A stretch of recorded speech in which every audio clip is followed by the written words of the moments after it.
हम आज भी उस पल को नहीं भूल पाते जब ग्राउंड के हर कोने से सचिन सचिन की आवाज गूंजा करती थी। वो समय आज भी याद है जब सचिन के आउट होने के बाद टीवी बंद हो जाया करते थे। हमें वो भी याद है जब शोएब अख्तर की बॉलों को ऑफ में छक्के मार के दर्शकों को उत्साहित कर देते थे सचिन तेंदुलकर। और हमें वो भी याद है जब आखिरी ओवर में 4 विकेट लेकर सचिन एक हारी हुई पारी को जितवा देते थे। और ऐसे में देश का गौरव कहे जाने वाले सचिन की तस्वीर पर कुछ वामपंथी कांग्रेसी कालिख पोते तो ये हम कैसे बर्दाश्त कर सकते हैं? कैसे बर्दाश्त करें कि शरद पवार सचिन को धमकी दे कि उन्हें क्या बोलना चाहिए और क्या नहीं। देश में हो रहे आंदोलन को लेकर तमाम सेलिब्रिटीज के ट्वीट्स देखने को मिल रहे हैं। कुछ हैं जो इस आंदोलन को सपोर्ट कर रहे हैं तो कुछ ऐसे हैं जिन्होंने चुप्पी साध रखी थी। लेकिन जब बाहरी सो कॉल्ड एक्टिविस्ट्स और रिहाना के साथ साथ पॉर्न स्टार भी आंदोलन के सपोर्ट में ट्वीट करने लगे तो हमारे यहाँ के सेलिब्रिटीज को समझ आ गया कि आपसी मनमुटाव में बाहरी का क्या काम। ना कभी रिहाना ने धान बोया है और ना कभी ग्रेटा ने सरसों उगाया है और ना ही कभी मियां खलीफा ने गन्नों की खेती की है। गन्नों की खेती, अच्छा आगे बढ़ते हैं। तो इन सब के ट्वीट के बाद अपने देश के सेलिब्रिटीज ने देश में एकता बनाए रखने की अपील की और बाहरी लोगों की देश के अंदरूनी मामलों में घुसपैठ को गलत बताया। इन्हीं में से एक थे सचिन तेंदुलकर, जिन्होंने देश में एकता बनाए रखने की बात की। लेकिन उनका यह ट्वीट राजनीति के कुछ धुरंधरों को नहीं भाया, खास करके कांग्रेस को। आखिरकार शरद पवार ने सचिन को नसीहत दे डाली कि उन्हें सोच समझकर बयानबाजी करनी चाहिए। क्या इसे शरद पवार की एक तरह से धमकी कही जाए या फिर क्योंकि कांग्रेस ने उन्हें राज्यसभा मेंबर बनाया था तो उनका प्रेशर कहा जाए? क्योंकि कांग्रेस तो नहा धोकर इस आंदोलन को सपोर्ट करने में लगे हैं। और इसी आंदोलन को क्यों, वो तो हर उस आंदोलन में खलीफा बनने लगते हैं जिसमें देश को समस्त विश्व के आगे शर्मसार किया जा सके। मुद्दे को बढ़ा चढ़ाकर ये खुद ही तो देश की ऐसी तैसी करवाते हैं पूरे विश्व में, तो कांग्रेस कैसे हजम कर जाती कि उनकी सेना में एक विभीषण अपनों की ही लेने पर तुला हुआ है। लेकिन क्या सचिन ने कोई ऐसी बात कही कि शरद पवार की पैंट गीली होने लगे? नहीं, उन्होंने सिर्फ इतना कहा कि हमें एकजुट होकर रहना चाहिए। अब सोचिए कि इसमें गलत क्या है।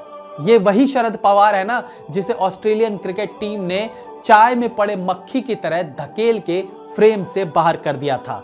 ऐसी घोर बेइज्जती होने के कारण ही शायद वो अब सबको मुंह चिढ़ाते रहते हैं। शरद पवार आईसीसी के हेड रहे हैं और होते भी क्यों ना, 200 सेंचुरी, 500 हैट्रिक विकेट और 1500 विकेट लेने के बाद तो उस पद तक पहुंचे हैं। शरद पवार वही है ना जिनका अक्सर घोटालों में नाम आता रहता है। आज भले कांग्रेस किसानों के सपोर्ट में खड़ी हो, हालांकि आंदोलन में कोई किसान है नहीं, लेकिन किसानों के नाम पर जो दरियादिली ये दिखा रहे हैं वो दरियादिली 90s में दिखाते ना, जब हर साल 10,000 किसान आत्महत्या कर रहे थे।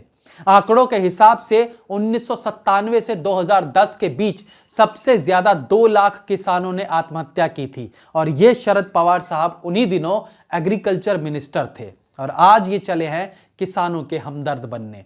बैंक स्कैम केस में उनका नाम शामिल है और जाने कितने घोटाले उनके सर बंधे हैं और ये जनाब हिदायत देते हैं सचिन को। और ये इसलिए कि सचिन को ये अब भी सिर्फ क्रिकेटर ही समझ रहे हैं, जबकि सच्चाई तो ये है कि जब सचिन राज्यसभा एमपी रह चुके हैं तो अपने आप ही वो भारतीय राजनीति के पार्ट है। अरे भाई, वो नहीं बोलेंगे तो और कौन बोलेगा? या ये सब चाहते हैं कि स्वरा भास्कर, प्रकाश राज, तापसी पन्नू, सिद्धार्थ, ऋचा चड्ढा जैसे किसान बोले तो कोई दिक्कत नहीं, लेकिन सचिन बोल दे तो इनके पेट में मरोड़े होने लगते हैं। आखिर ये किस दिशा में जा रहे हैं हम कब मोदी से नफरत करते करते देश से नफरत करने लगे हैं? कल तक सचिन को भगवान मानने वाले आज उनको गालियां दे रहे हैं। शर्म आनी चाहिए। आज शरद पवार ने सचिन को तो सोच समझकर ट्वीट करने की हिदायत दे दी, लेकिन क्या ये रेनबो पीआर एजेंसी के लिए कुछ बोलेंगे जिसने इतने सारे सेलिब्रिटीज को उद्धव सरकार के गुणगान में ट्वीट करने के लिए पैसे दिए थे? याद है ना वो ट्वीट्स की बरसात? World's best CM Uddhav Thackeray. एक पॉलिटिशियन के तौर पर भी सचिन ने जो कुछ किया वो सराहनीय है। 2014 में जब मोदी जी ने एमपी से एक गांव अडॉप्ट करने को कहा था, तब सचिन ने पुत्तम राजू कंडेरगा गांव को अडॉप्ट किया था और जिसके लिए सचिन को मोदी के ड्रीम प्रोजेक्ट्स में टॉप परफॉर्मर घोषित किया गया था। क्योंकि सचिन तेंदुलकर ने उस गांव का जो रूप बदला था वो किसी के लिए भी शॉकिंग हो सकता था। नए स्कूल से लेकर सड़कें और खेलने के लिए मैदान, हर चीज को इतना जबरदस्त डेवलप किया गया था कि आज वो गांव देश के सबसे बेस्ट गांव में से एक कहलाता है। तो दोस्तों ये समय है शरद पवार जैसों को बताने का कि जिस सचिन को वो धमकी दे रहे हैं उसके साथ पूरा देश खड़ा है। जय हिंद, वंदे मातरम।